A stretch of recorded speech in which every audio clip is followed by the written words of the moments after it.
Olá, discípulos do Senhor e Salvador Jesus Cristo, aqui e agora. Eu vou compartilhar com você que está conectado conteúdos e significados da Palavra de Deus, a Bíblia, que vai mudar a sua vida. Somos uma igreja online para se conectar e pertencer à Igreja Batista Memorial da Ilha do Governador. Fique atento. A gloriosa unidade da Igreja de Cristo Jesus. Quero que você fique à vontade e abra a Palavra de Deus, a Bíblia, no livro que escreveu o apóstolo São Paulo aos Efésios, capítulo 4, versículos de 1 a 3. A gloriosa unidade da Igreja de Jesus Cristo. Pense mentalmente. Rogo-vos, pois, eu, o prisioneiro no Senhor,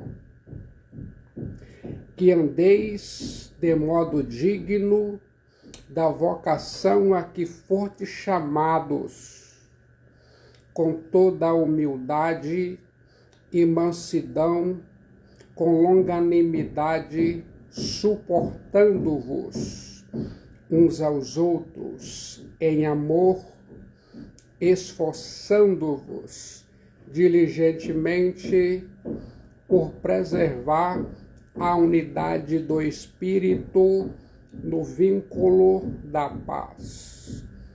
Coloque a Palavra de Deus, a Bíblia, em sua mente. Você está ouvindo a gloriosa unidade da Igreja de Jesus Cristo.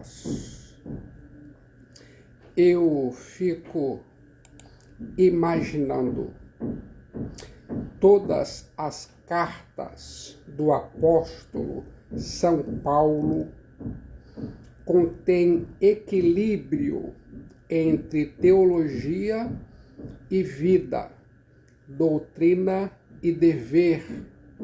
Essa carta aos Efésios não é diferente. Os 3 primeiros capítulos lidam com doutrina, nossas riquezas em Jesus Cristo, enquanto os últimos capítulos de Efésios explanam o dever, nossas responsabilidades em Jesus Cristo. Quer saber qual a palavra-chave nesses últimos 3 capítulos?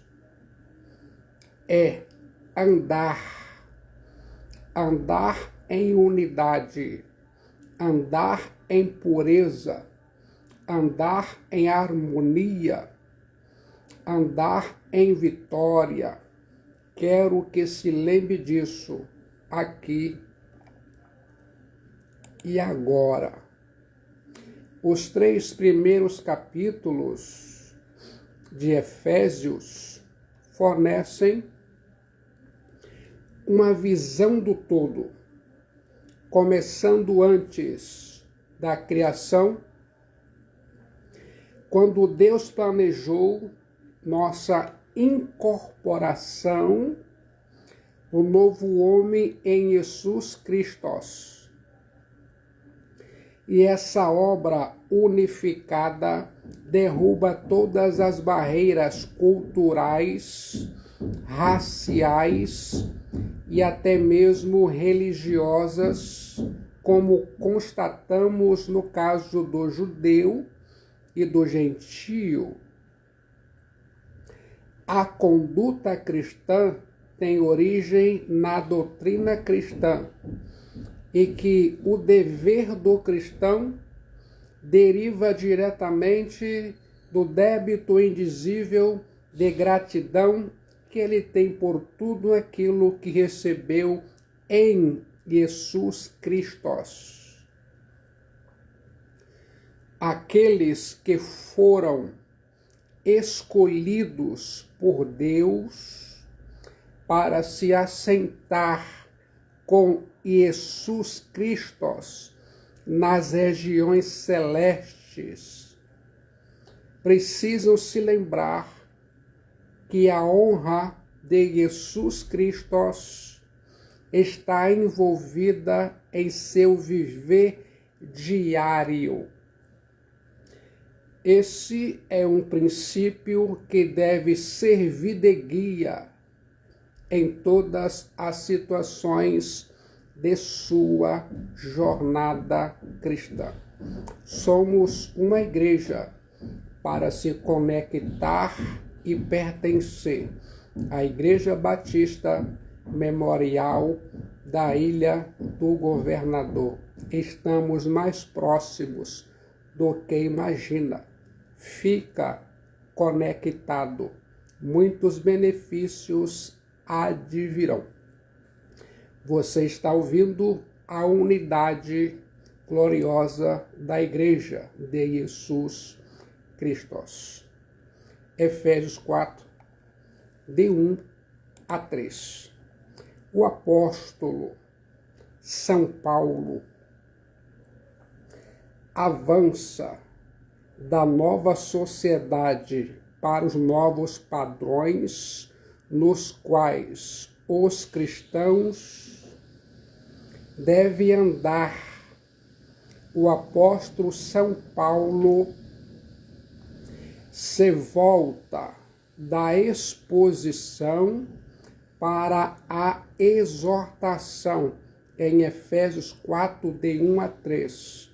O apóstolo São Paulo se volta da exposição para a exortação, da doutrina para o dever, daquilo que Deus faz, para aquilo que devemos ser e fazer. Quero que se lembre disso.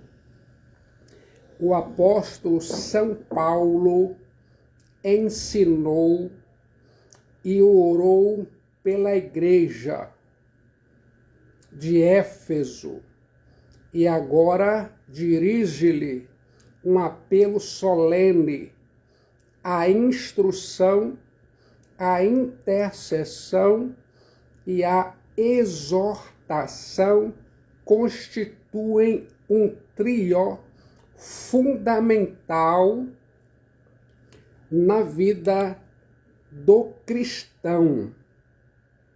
Quero chamar a sua atenção para esta verdade.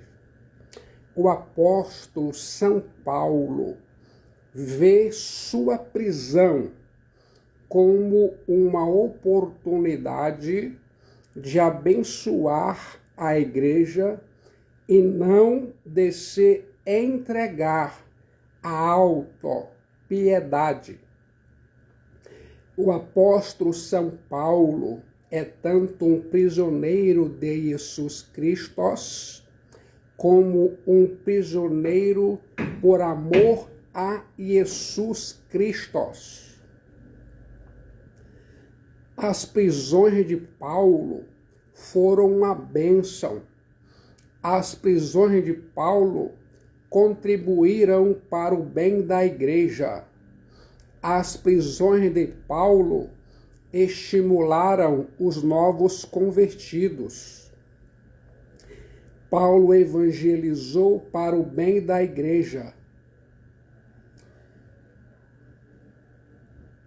Quero que se lembre disso. Paulo evangelizou a guarda pretoriana, 16 mil soldados de escol, a elite militarizada do palácio do imperador Nero. O apóstolo São Paulo escreveu cartas que se perpetuaram e ainda abençoam milhões de pessoas em todo o mundo. O apóstolo São Paulo é prisioneiro no Senhor Jesus Cristo. Quero que se lembre disso. Você está ouvindo a unidade gloriosa da Igreja de Jesus Cristo. O apóstolo São Paulo faz um clamor veemente e não um pedido indiferente.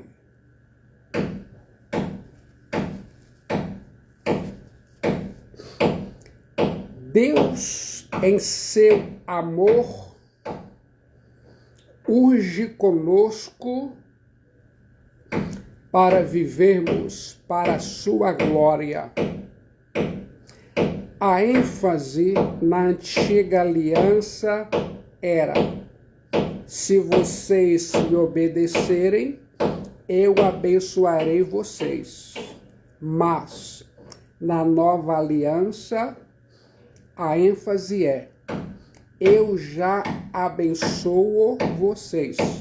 Agora, em resposta ao meu amor e graça, obedeçam-me. O apóstolo São Paulo conecta doutrina com vida. A conjunção, portanto, é uma ponte entre o que Paulo tinha ensinado e o que pedirá.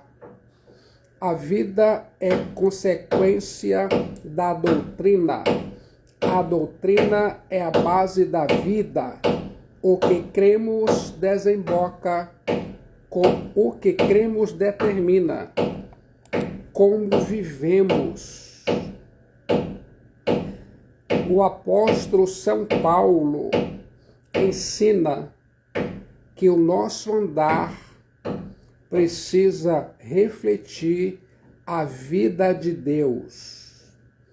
Andar de modo digno de Deus representa viver do mesmo jeito que Deus vive.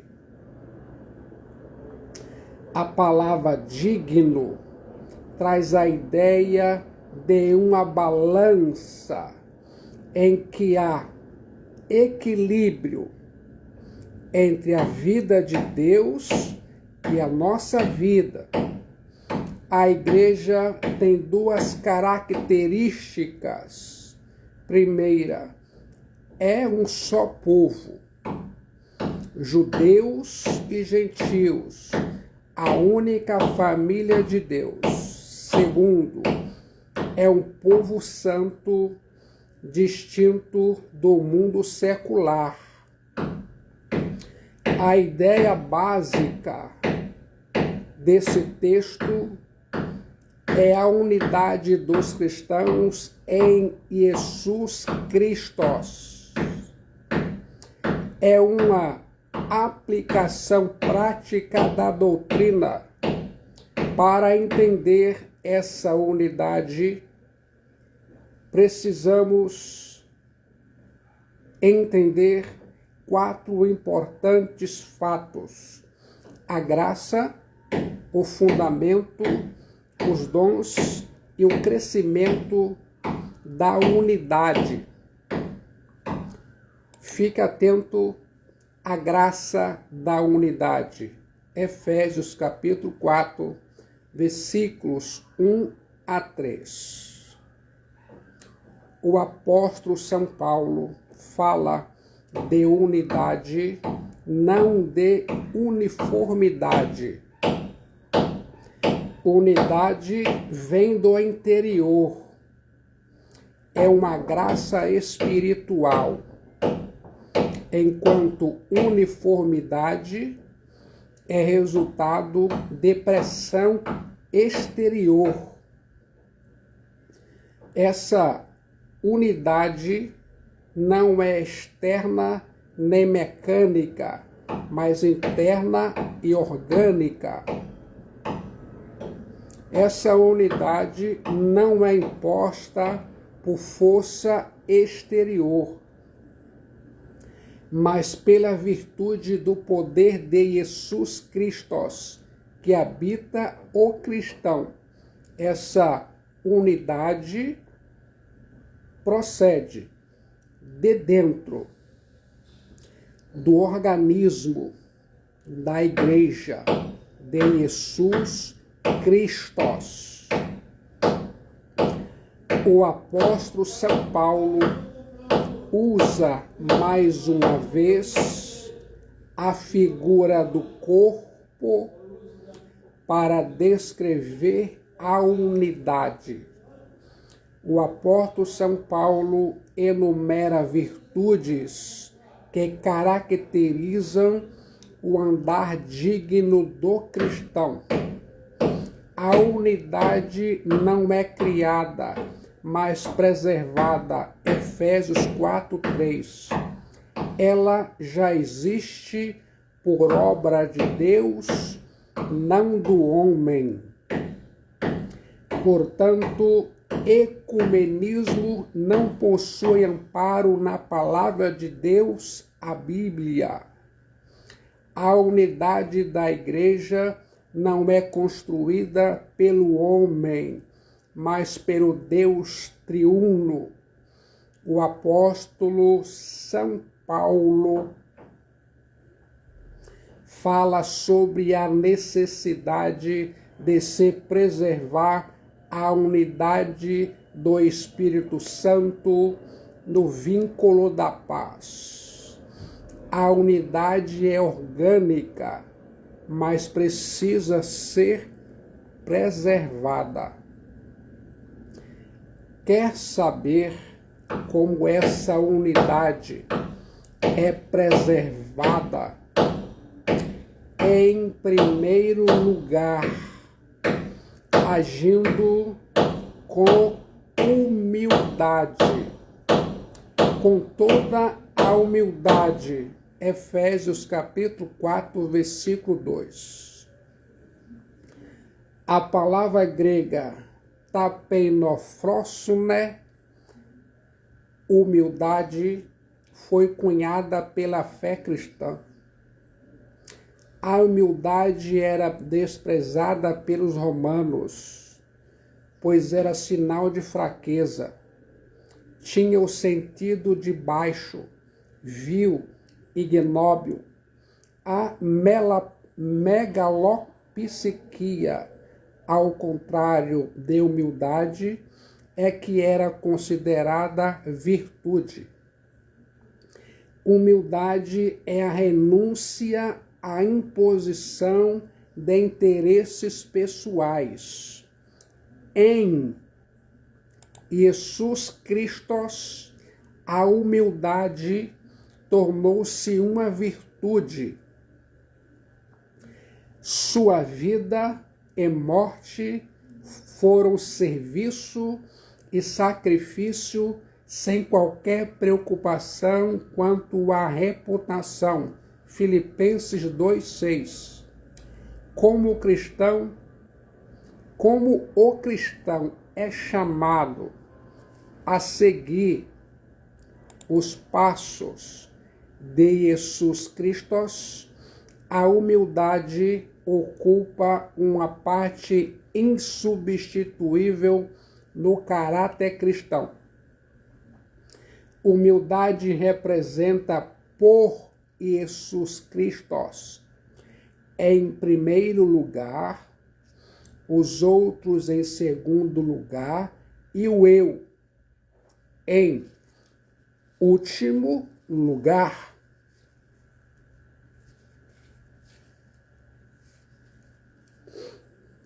Quero que se lembre disso.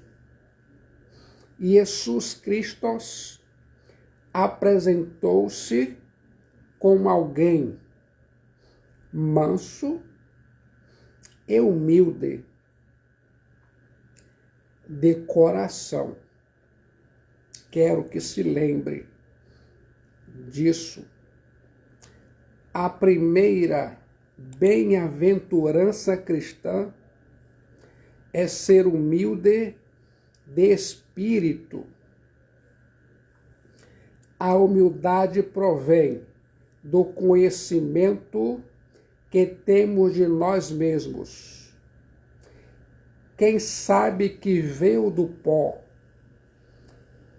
é pó e voltará ao pó, não pode ser orgulhoso.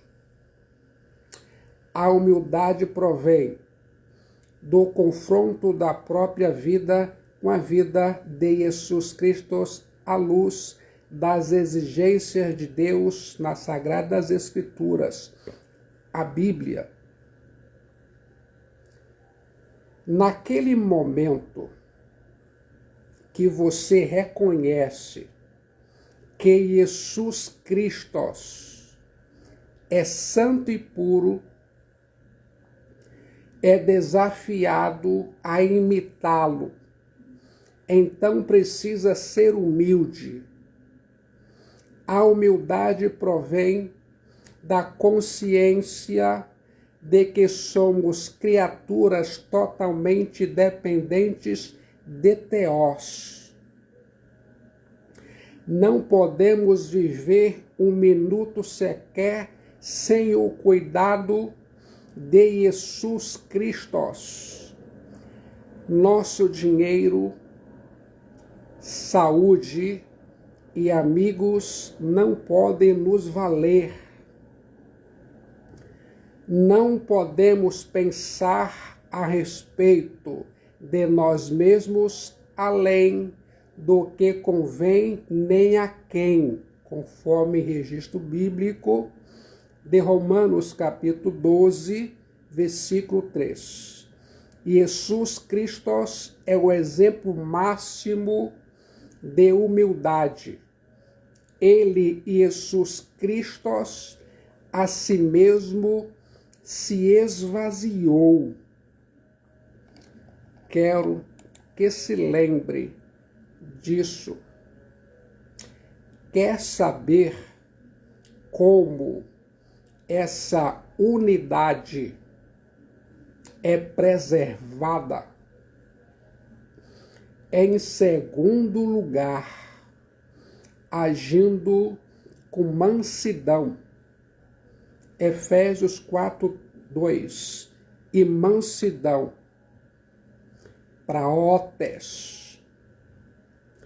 A palavra grega praotes, mansidão, não é sinônimo de fraqueza. Ao contrário, é a suavidade dos fortes, cuja força está sob controle. A palavra grega praotes, mansidão, era usada no grego clássico com o bom sentido de suavidade de tratamento ou docilidade de caráter. Você sabia? Uma pessoa mansa é aquela que não insiste em seus direitos, nem reivindica sua própria importância ou autoridade. Na verdade, uma pessoa mansa abre mão de seus direitos. Uma pessoa mansa prefere antes sofrer o agravo do que o infringir. Quero que se lembre disso. Abraão é um exemplo de mansidão. Abraão, deixou Ló fazer a melhor escolha. A mansidão é poder sob controle. Mansidão é a virtude daqueles que não perdem o controle. Quero agora que se lembre de Moisés. Moisés era manso e, no entanto, veja quão tremendo poder ele exerceu. Jesus Cristo, Rios Theos, é manso e virou a mesa dos cambistas lá no templo de Jerusalém. Você tem poder, mas esse poder está sob controle. Uma pessoa mansa controla seu temperamento, impulsos, língua e desejos. É a pessoa que possui completo domínio de si mesmo.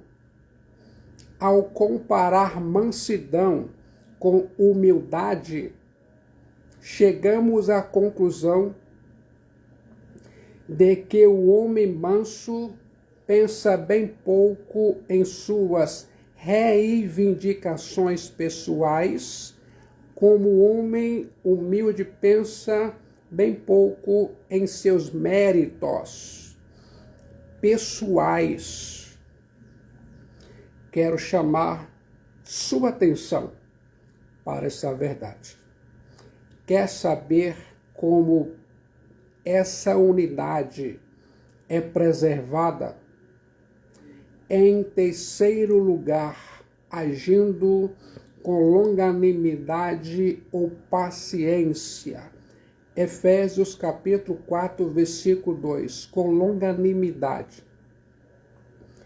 O substantivo macrotímia é o verbo macrotimen.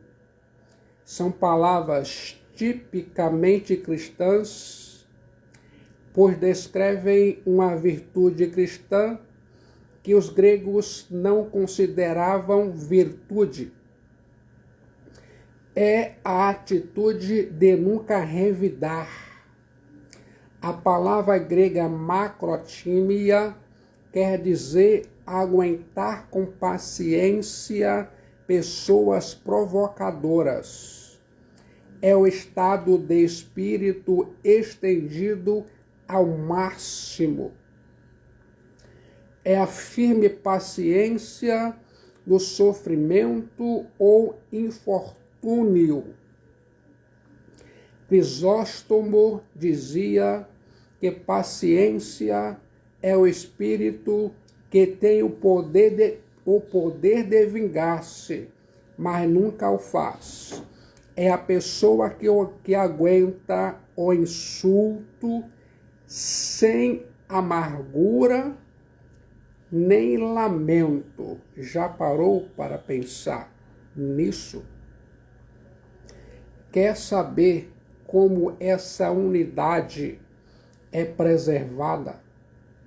Em quarto lugar, agindo com amor que suporta os irmãos. Efésios 4, 2. Suportando-vos uns aos outros.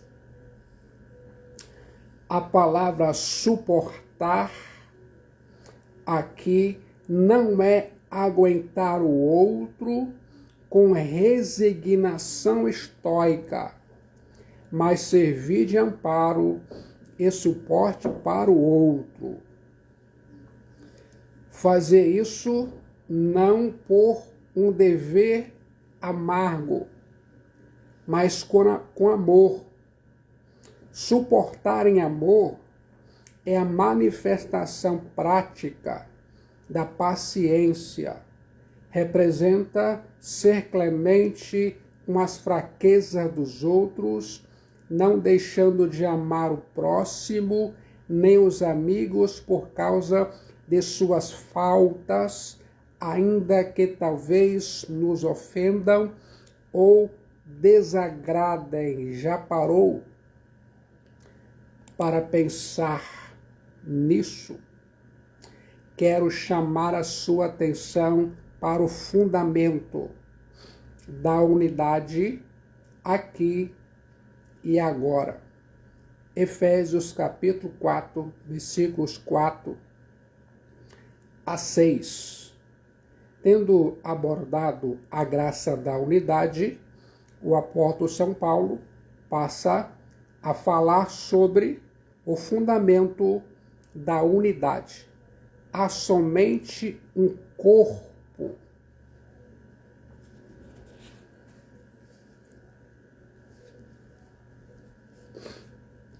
E um espírito, como também fortes chamados numa só esperança da vossa vocação.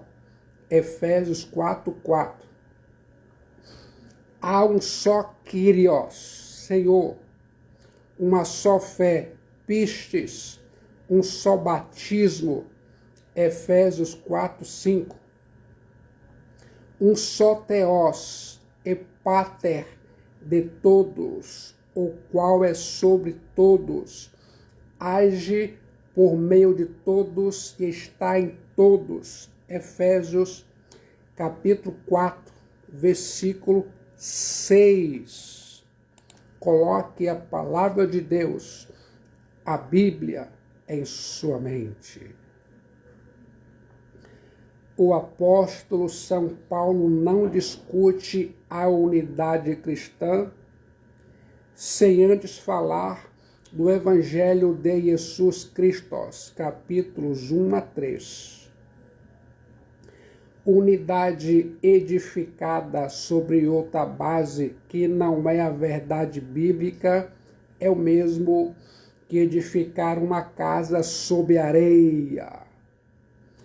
A unidade cristã baseia-se na doutrina da Trindade, um só Espírito, um só Senhor, um só Deus e Pai de todos. O apóstolo São Paulo nomeia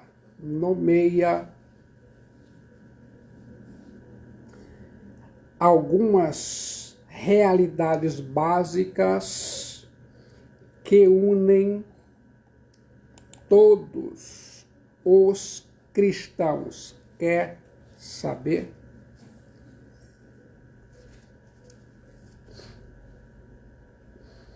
Um só corpo. Efésios 4:4. Há somente um corpo.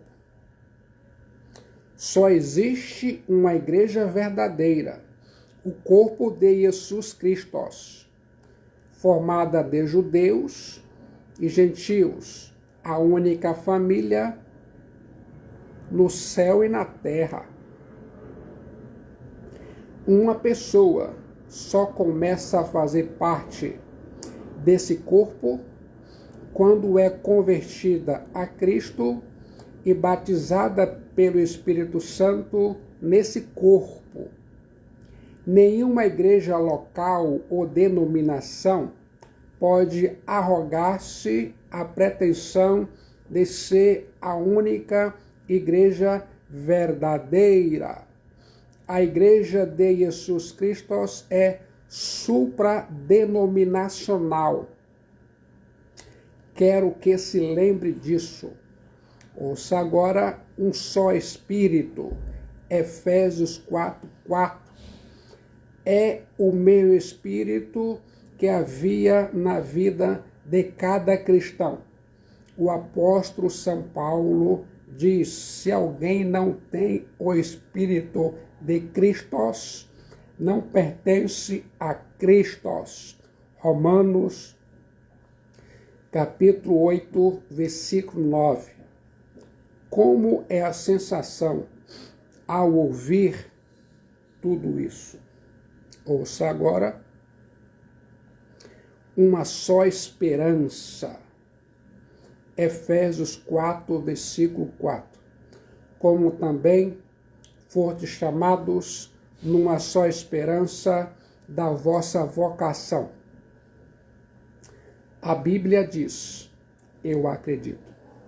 Essa é a esperança da parousia, a segunda vinda de Jesus Cristo, quando os mortos em Jesus Cristo receberão um corpo de glória e os vivos serão arrebatados, transformados para encontrar o Kyrios, Jesus Cristo nos ares. Nesse tempo, todas as coisas serão restauradas e então haverá novos céus e nova terra. A Bíblia diz, eu acredito. Aqui agora fica conectado. Efésios 4, 5. Um só Senhor. Há um só Kyrios. Este é o nosso Senhor Jesus Cristo, que morreu por nós, ressuscitou ao terceiro dia e vive por nós, e um dia ele e Jesus Cristo vai voltar em breve para a igreja. É uma congratidão de termos crer que dois cristãos que dizem obedecer ao mesmo Kyrios, Senhor, sejam incapazes de andar juntos em unidade no corpo de Jesus Cristo, a igreja. Confessar o senhorio de Jesus Cristo é um grande passo na direção da unidade entre o seu povo. Quero que se lembre disso.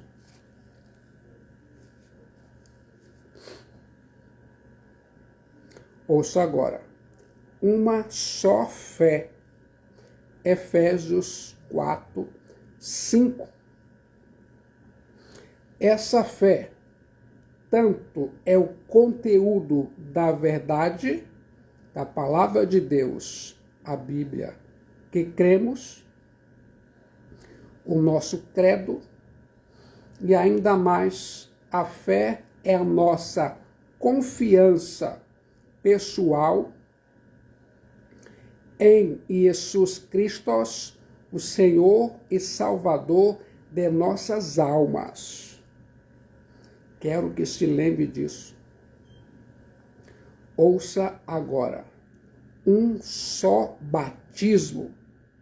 Efésios capítulo 4, versículo 5. Esse é o batismo pelo Espírito Santo no corpo de Jesus Cristo. A Bíblia diz em 1 Coríntios capítulo 12, versículo 13. Pois em um só Espírito todos nós fomos batizados em um corpo, quer judeus, quer gregos, quer escravos, quer livres, e a todos nós foi dado beber de um só Espírito.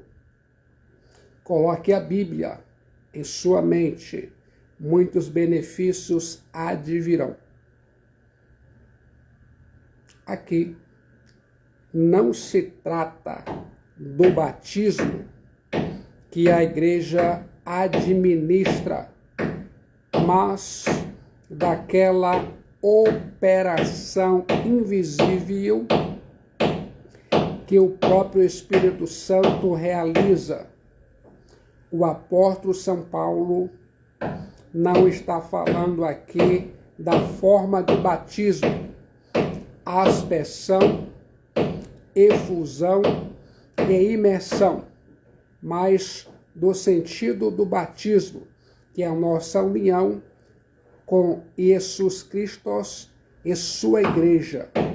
Consegue entender? Ouça, um só Deus e Pai. Efésios capítulo 4, versículo 6. Um só Deus e Pai de todos, o qual é sobre todos e age por meio de todos, está em todos. A Bíblia diz, eu acredito. Deus é o Pai de toda a igreja, tanto a da terra como a do céu, a pátria celeste. Deus é sobre todos, age por meio de todos, está em todos. Coloque a palavra de Deus, a Bíblia, em sua mente. Os dons da unidade. Quero que se lembre que a palavra de Deus, a Bíblia, é viva e eficaz. O apóstolo São Paulo passa agora a falar sobre os dons da unidade. O primeiro aspecto que o apóstolo São Paulo trata é da verdade da unidade. Efésios capítulo 4, versículo 7. E a graça foi concedida a cada um de nós segundo a proporção do dom de Cristo. O apóstolo São Paulo se move naquilo que todos os cristãos têm em comum para aquilo que difere um cristão do outro. Os dons espirituais. Os dons são dados para unir e edificar a igreja de Jesus Cristo. Os dons são habilidades dadas aos cristãos para que sirvam a Deus e aos irmãos de tal modo que Jesus Cristo seja glorificado e os cristãos sejam edificados. Já pensou nisso? É importante ressaltar que todo cristão possui algum dom. Existe grande variedade de dons. O Senhor glorificado e Jesus Cristo é soberano na distribuição dos dons. No Novo Testamento, toda a igreja é uma comunidade cheia de dom de Cristo. Cada cristão tem um dom, doreia de Cristo, para exercer uma função, para cumprir. O segundo aspecto que o apóstolo São Paulo aborda é como você pode descobrir e desenvolver o seu dom doreia. Sua resposta é clara, pela comunhão na igreja. Efésios capítulo 4, versículo 7. O dom doreia não é um brinquedo particular para o seu próprio deleite, mas é uma ferramenta com as quais você precisa trabalhar em prol da igreja. Se o dom doreia não for usado para edificação da igreja de Jesus Cristo, transformam-se em armas de combate aos outros, como aconteceu na igreja de Corinto, na Ásia Menor, em 1 Coríntios capítulo 12 a 14. Quero que se lembre disso. O terceiro aspecto que o apóstolo São Paulo foca é que Jesus Cristo levou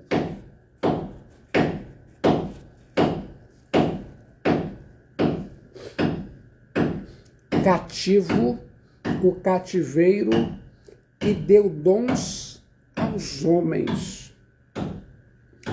Efésios capítulo 4, versículos 8 a 10. Por isso diz, quando ele subiu às alturas, levou cativo o cativeiro e concedeu dons aos homens. Ora, que quer dizer?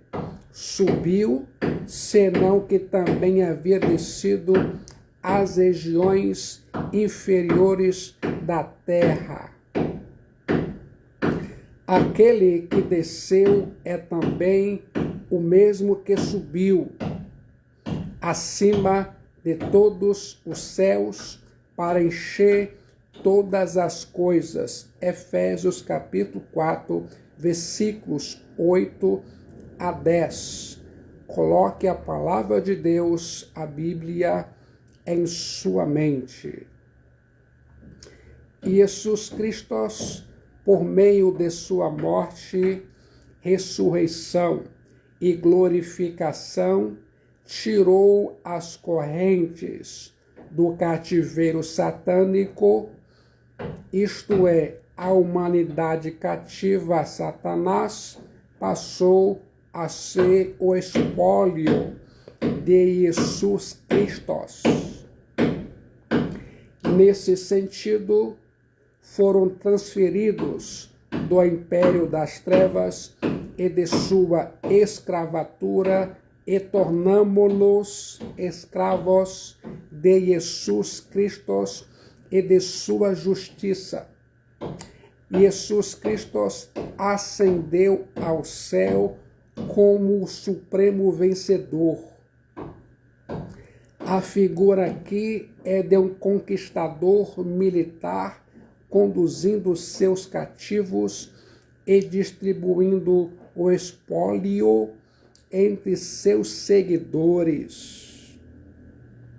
Entretanto, os cativos não são os inimigos, mas seu próprio povo, a igreja, eclésia, os pecadores que estiveram sob o domínio da carne, do mundo e do diabo, agora são cativos de Jesus Cristo e os Theos.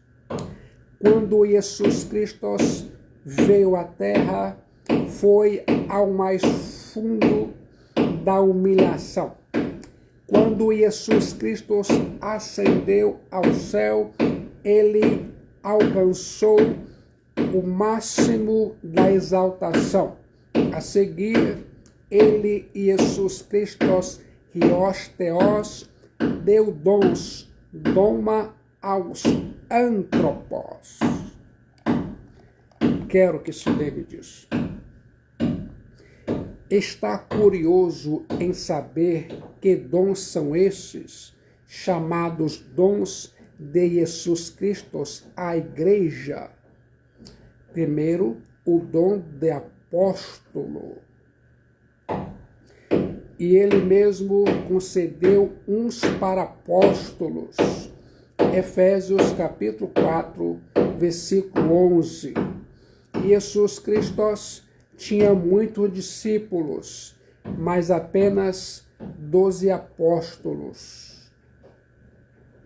Um discípulo é um seguidor, um apóstolo é um comissionado.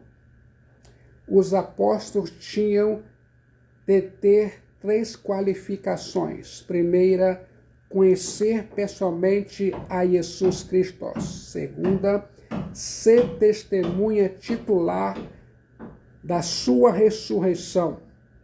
Terceira, ter o ministério autenticado com milagres especiais. Quero que se lembre disso. Nesse sentido, não temos mais apóstolos hoje. No sentido geral, todos nós fomos chamados para ser enviados. O verbo grego apóstolo quer dizer enviar. E todos os cristãos são enviados ao mundo como embaixador e testemunhas de Jesus Cristo para participar da missão apostólica de toda a eclésia, a igreja. Eu e você expressamos nossa convicção de que hoje uma igreja apostólica é aquela que segue a doutrina dos apóstolos e não aqueles que dão a seus líderes o título de apóstolos. Fique atento ao dom de profecia. Efésios capítulo 4, versículo 11. Outros para profetas. Os profetas não eram apenas aqueles que previam o futuro, mas, sobretudo, aqueles que proclamavam a palavra de Deus, a Bíblia. Eles, os profetas, recebiam suas mensagens diretamente do Espírito Santo. Não temos mais mensagens revelacionais. O cânon da palavra de Deus, a Bíblia, está completo. Pense nisso. O dom de evangelista. Efésios 4, 11. Outros para evangelistas.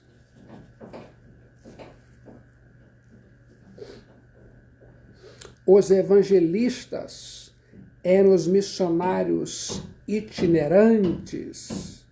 Todos os ministros precisam fazer a obra do evangelista. Os apóstolos e profetas lançaram o fundamento da igreja e os evangelistas edificaram sobre esse fundamento, ganhando os perdidos para Jesus Cristo. Quero que se lembre disso. Cada membro da igreja de Cristo Jesus precisa ser uma testemunha. Mas há pessoas a quem Jesus Cristo dá o dom especial de ser evangelista. Podemos presumir que o trabalho deles era uma obra itinerante de pregação orientada pelos apóstolos e parece ser justo chamá-los de a milícia missionária da igreja. O fato de você não ter esse dom de evangelista não o desobriga de evangelizar.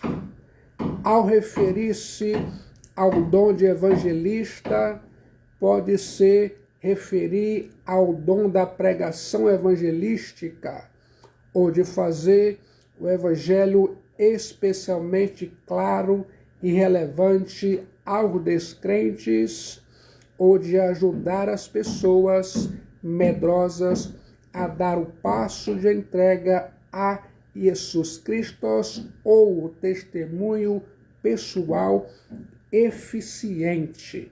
Já parou para pensar nisso? Fique atento.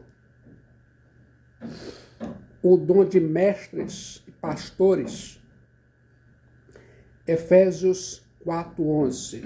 E outros para pastores e mestres. A Bíblia diz, eu acredito.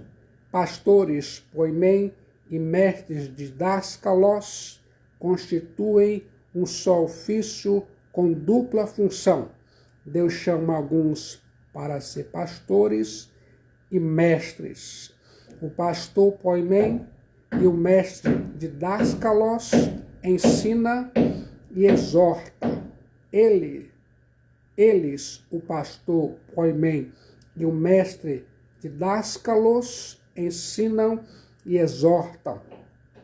Eles, o pastor poimem e o mestre didáscalos providenciam o alimento espiritual. Ele, o pastor poimem e o mestre didáscalos cuidam, protegem, vigiam e consolam as ovelhas de Jesus Cristo pela palavra de Deus, a Bíblia.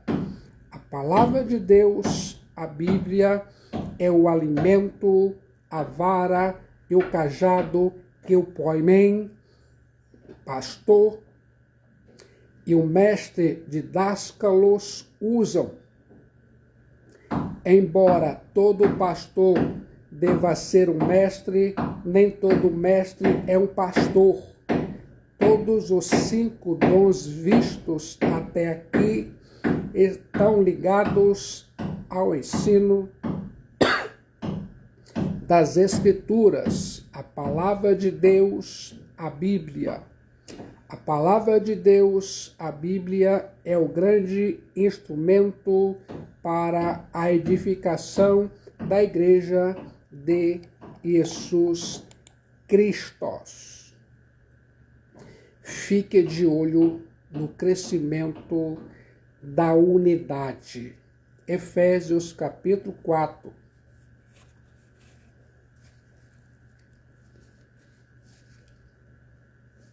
Versículos 12 a 16. Os dons concedidos por Jesus Cristo para a Igreja têm objetivos claros: aperfeiçoamento dos santos. Efésios capítulo 4, versículo 12. Com vistas ao aperfeiçoamento dos santos. A Bíblia diz, eu acredito. Não encontramos em nenhuma outra passagem do Novo Testamento a palavra grega katartimos, aperfeiçoamento, embora o verbo correspondente seja usado no sentido de consertar as redes. Registro de Marcos, capítulo 1, versículo 19. A palavra grega katartimos, aperfeiçoamento, ainda mais era empregada para o ato de restaurar um osso quebrado. Em política, o termo era usado para pôr de acordo facções opostas. A palavra grega katartismos pode ter o sentido de aperfeiçoar o que está deficiente na fé dos cristãos e dá a ideia de levar os santos cristãos a se tornarem aptos para o desempenho de suas funções na igreja, sem deixar implícita a restauração do estado desordenado. Já parou para pensar nisso? O desempenho do serviço. Para o desempenho do seu serviço, Efésios capítulo 4, versículo 12. Para a obra do ministério. A função principal dos poimem e didáscalos, pastores e mestres, não é fazer a obra, mas treinar os cristãos para fazer a obra. A palavra grega diaconia, serviço, é usada aqui não para descrever a obra de pastores, mas sim a obra do chamado laicato, ou seja, de todo o povo de Deus, sem exceção. Aqui temos evidência indiscutível de como o Novo Testamento vê o ministério, não como prerrogativa de uma elite clerical, mas sim como a vocação privilegiada de todo o povo de Deus. O trabalho da igreja não consiste só na pregação e ensino, mas no serviço prático. Precisamos exercer a diaconia e socorrer os necessitados. Quero que se lembre disso. Ouça mais uma vez. A edificação do corpo de Jesus Cristo. Para a edificação do corpo de Cristo Jesus. Efésios 4:12. A finalidade do exercício dos dons é a edificação da igreja. Todos os dons espirituais são dons para o serviço. Não são dados para o uso egoísta, mas sim para o uso altruísta, isto é, para servir a outras pessoas. As evidências do crescimento espiritual da Igreja de Jesus Cristo podem ser vistas em 4 aspectos. Se sente preparado para ouvir? Em primeiro lugar, a maturidade espiritual ou semelhança com Jesus Cristo. Efésios capítulo 4, versículo 13. Até que todos cheguemos à unidade da fé e do pleno conhecimento do Filho de Deus, à perfeita varonilidade, à medida da estatura da plenitude de Cristo. Nossa meta é o crescimento espiritual. E Jesus Cristo é a nossa vida. Jesus Cristo é o nosso exemplo. Jesus Cristo é a nossa meta e a nossa força. Eu e você precisamos imitar a Jesus Cristo e chegar à plenitude da sua estatura. A igreja precisa colocar à disposição de seus membros nada menos que a meta da perfeição em Jesus Cristo. Eu e você precisamos ser um reflexo do próprio Jesus Cristo, pois ele, Jesus Cristo, vive em nós. Quero que se lembre disso. Em segundo lugar, a estabilidade espiritual, para que não mais sejamos como meninos agitados de um lado para outro e levados ao redor por todo o vento de doutrina, pela artimanha dos homens, pela astúcia com que induzem ao erro. Efésios capítulo 4, versículo 14. Naturalmente, precisamos ser semelhantes às crianças em sua humildade e inocência, mas não em sua ignorância, nem em sua instabilidade. As crianças instáveis são como barquinhos num mar tempestuoso, inteiramente à mercê dos ventos e das ondas. A palavra grega usada pelo apóstolo São Paulo, kludonizomai, sugere a fúria das águas. Trata-se de uma agitação tão violenta que pode tontear a pessoa. Um cristão que possui maturidade espiritual não é jogado de um lado para o outro pelas novidades espirituais que surgem no mercado da fé. Há cristãos que vivem embarcando em todas as ondas de novidades heterodoxas que assaltam a igreja e jamais se firmam na verdade. Há cristãos que vivem atrás de experiências e não têm discernimento para identificar os falsos ensinos.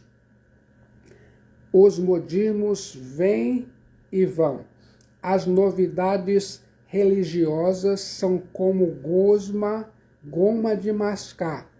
Perdem logo o doce e as pessoas começam a mastigar borracha e logo precisam de outra novidade. Em terceiro lugar, seguir a verdade em amor. Mas seguindo a verdade em amor, cresçamos em tudo, naquele que é o cabeça, Cristo. Efésios, capítulo 4, versículo 15. A verdade sem amor é brutalidade, mas amor sem verdade é hipocrisia. As feridas provocadas por um amigo são boas, mas os beijos de um inimigo são traiçoeiros. Provérbios 27, 6. Aquilo que os cristãos defendem e a maneira como o fazem devem constatar totalmente com os homens mencionados no versículo 14 de Efésios capítulo 4. Esses homens enganam os outros em benefício próprio, ao passo que o cristão deve levar adiante a verdade a fim de trazer benefício espiritual aos outros e deve fazer isso de uma forma tão cativante como só o amor é capaz de fazer. Quero que se lembre disso. Ouça agora. Em quarto lugar, a cooperação espiritual. Efésios, capítulo 4, versículo 16. De quem todo o corpo bem ajustado e consolidado pelo auxílio de toda a junta, segundo a justa cooperação de cada parte, efetua o seu próprio aumento para a edificação de si mesmo em amor. Coloque a Bíblia em sua mente. É só de Cristo Jesus, como a cabeça, que o corpo recebe toda a capacidade para crescer e para desenvolver sua atividade, recebendo assim uma direção única para funcionar como entidade coordenada. Cada membro do corpo de Jesus Cristo, não importa o quão insignificante pareça ser, tem um ministério importante a exercer para o bem da igreja. Quero que se lembre disso. O corpo de Jesus Cristo, a igreja, cresce quando os membros crescem sadios. E eles crescem quando alimentam uns aos outros com a palavra de Deus, a Bíblia.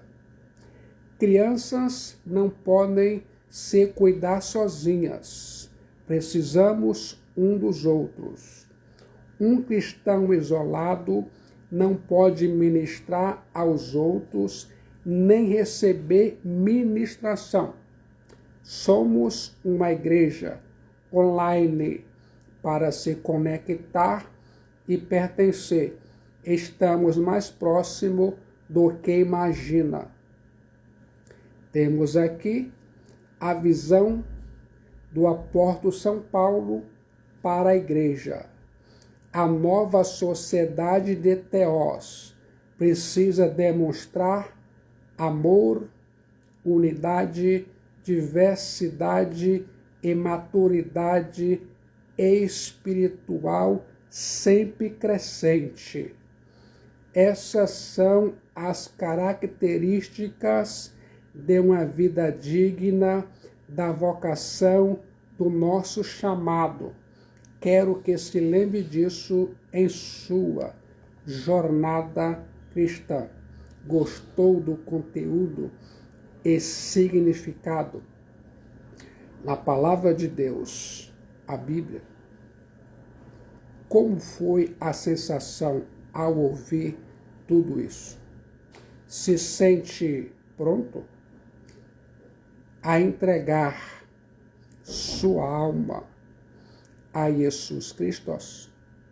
No momento de decisão em Jesus Cristo, seu destino é selado, sua alma é salva e muitos benefícios advirão a você. A solução é Jesus Cristo. Só Jesus Cristo salva. Ele é a única esperança. Venha, venha, venha rapidamente para Jesus Cristo. Faça desse momento um marco histórico. Quero que se lembre disso aqui e agora.